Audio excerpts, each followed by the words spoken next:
Hey guys, what's going on? Today I'm going to teach you how to do the barbell front squat. Yes. Okay, now if you are watching this video, I'm going to go ahead and assume you already feel comfortable approaching the barbell, doing movements with it, okay? Or you're just watching this movement because you want to be entertained by yours truly.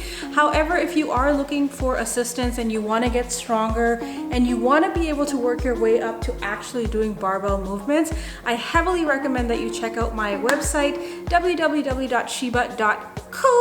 and I have launched a 4-week program called Building the Basics. This will ultimately help you make your way to the barbell and actually start doing barbell movements. The cool thing about this program is actually you don't need any equipment at all. However, if you have it, you can add it into the movements. There's a full video library, 3 workouts every single week. Yeah, that was my self-promotion. The barbell front squat is an incredible movement. Like, you can't have any compressive load on your back. You might have had an injury, you might have been in some kind of collision, or maybe you just can't handle it and your body is just overworked with doing the back squat. The front squat is an incredible way to build your core, your quad strength, your glute strength, and also really like fine tune your squat without actually loading onto the back. The most important thing when it comes to lifting heavy, number 1 is bracing. I talk about this in all of my videos. Bracing is not necessarily breathing. It is where you take that deep breath in through your lips as if you're breathing in through a straw right into your diaphragm. So you feel your rib cage expand, and what it does is it tightens your entire fucking core. It's just tight, okay? That is very important no matter what movement you're doing as far as I am concerned, okay? You could be cooking, you could be lifting, you could be living your life. You better be bracing, okay? And if you actually have a low back injury, this simple trick of just getting tight will actually help you a lot in recovering better because you activate your core without actually doing anything. So that's the most important thing you're going to do when you approach a bar. Breathe in through the lips, right? Feel that rib cage expand and get really tight. The number 2 thing that we really have to learn when it comes to doing a front squat is protracting the shoulders. Now that is the complete opposite of everything we learn when it comes to our posture, right? We're really taught to like pull the shoulders back, stick the chest out, stand up straight. You're still standing up straight, you're keeping a nice neutral spine. The only difference is you are pulling the shoulders forward. You're really going to protract the shoulders, and the bar kind of sits in this little nook here. So you're not using your arms to hold the bar. Your arms are just merely like there for assistance, but the main work has to be done by your delts. So as you lift your arm up and you pull forward, just this, don't pull your entire body forward, you will feel this little like shelf, right? And that's where you're going to rack the bar. You want to try and get your arms up as high as possible without lifting up your shoulders. You don't want to shrug when you do a front squat.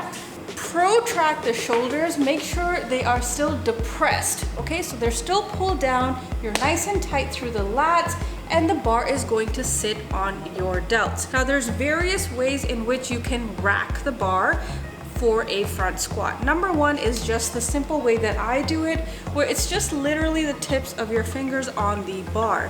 If you don't have the shoulder mobility for it, maybe you have an injury, or maybe your biceps are just too damn big, you can go and do a crossover, which is a very common alternative to racking the bar in a front squat. And if you don't feel comfortable doing that, or you can't do it for any other reason, you can also just use straps. So these are the 3 ways you can rack the bar.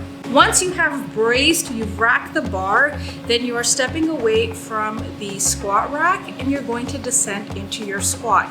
The depth of your squat will really depend on the way your body is built, if you have a deep or a shallow hip socket. So if you have a deep hip socket, you'll be able to squat really deep, like get into that ass to grass squat. However, if you've been in some kind of accident, you've had some kind of injury, You might have a shallow hip socket, so your body physically can't go low into a squat. It's fine. You might just be hitting parallel, which means your hips just kind of are parallel to the floor, and that will be the deepest you can go in your squat, and that's okay. Okay, so the depth of your squat will really depend on your body and how far you can comfortably go. Don't push it more than you can physically squat. You know what I'm saying? As you begin to rise out of the front squat, push your entire foot into the ground and stand up and squeeze your glutes.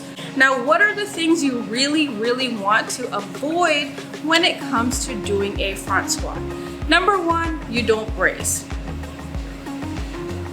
Then don't even do the squat. I don't want to see your face if you're not gonna brace. Ah? Oh my God, I love it. I just came up with it. Number two, when you go to rack the bar, you are not protracting those shoulders, like really bringing them forward. What's gonna happen is as you go down into the squat, or even before you start doing the squat, you're gonna feel the bar hit your neck and you're gonna feel like it's choking you. No. If you are already feeling that, let me tell you right now, you have not set up the bar and racked it properly for the squat. So before you do anything, just put your thumbs on your shoulders. Can you focus on me? Put your thumbs on your shoulders and then just pull forward. Pull forward. Without any movement anywhere else in the body. Just practice that.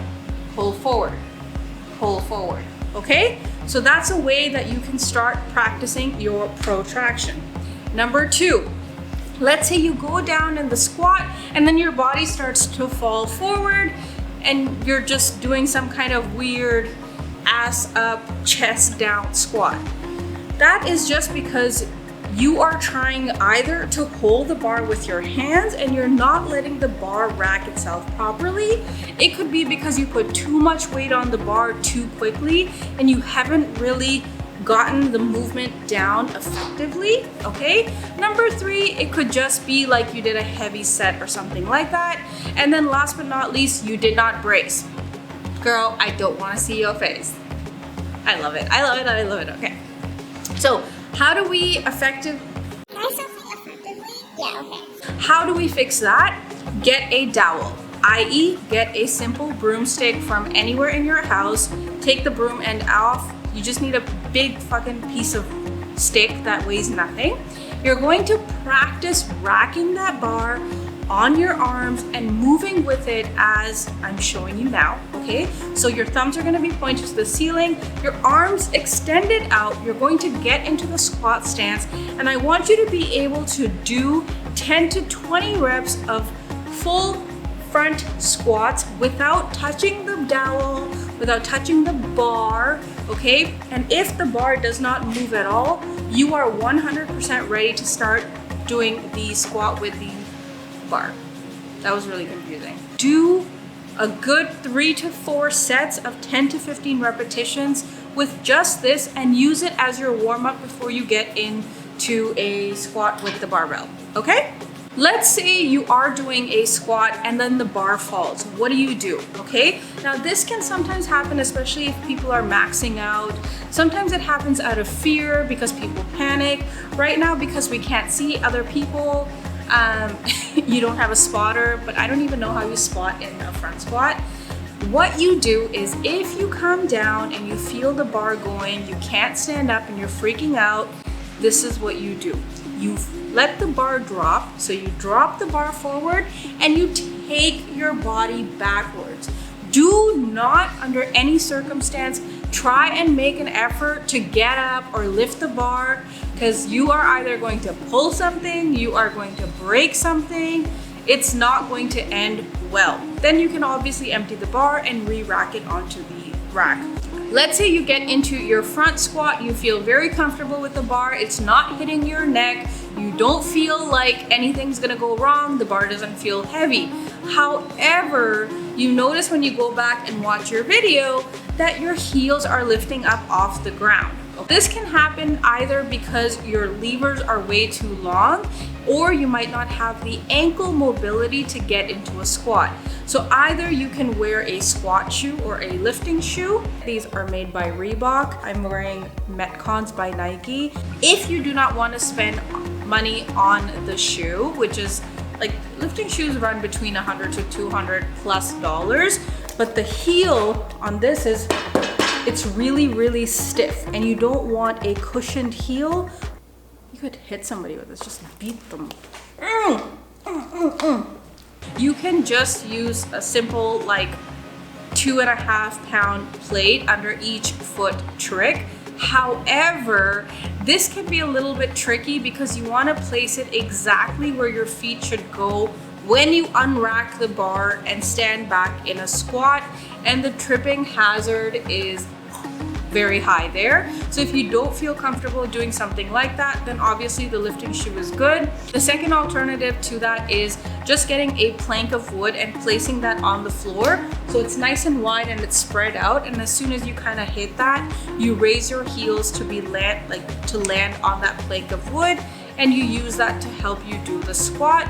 But please, please, please try this with either a dowel first in front of a mirror with someone supervising you, so you don't trip and fall and hurt yourself and then you can't do anything. Like, that would suck, right? Let's say you don't have any issues with ankle mobility, you don't have any issues with the weight on the bar, you feel comfortable doing the movement, you don't even know your heels are coming up. How do you fix that? It's really important to channel your brain, your mind, into what you are doing when you are doing it, especially in lifting. So a simple visual cue is visualize your entire foot. So spread your toes out and try and grip them onto the floor, okay? And really, really plant your heels on the ground. So really make contact with the floor. I think that's it for now. This is a good starting point for you to either evaluate your existing front squat or get into a front squat. Watch this video as many times as you need to. Feel free to tag me on Instagram at xshibax so I can like see your lifts and potentially help you out and give you some pointers if needed. And just remember, there's room for all of us to be strong. We can all be badass in our own ways. You know what I'm saying? So I hope this video helps you guys out. I hope you're all staying safe and staying healthy and thinking strong thoughts. And if there's any way I can help you guys out, please don't hesitate to reach out to me. Yeah, I think that's it. I hope you enjoyed this video, and until next time, think strong always. Bye.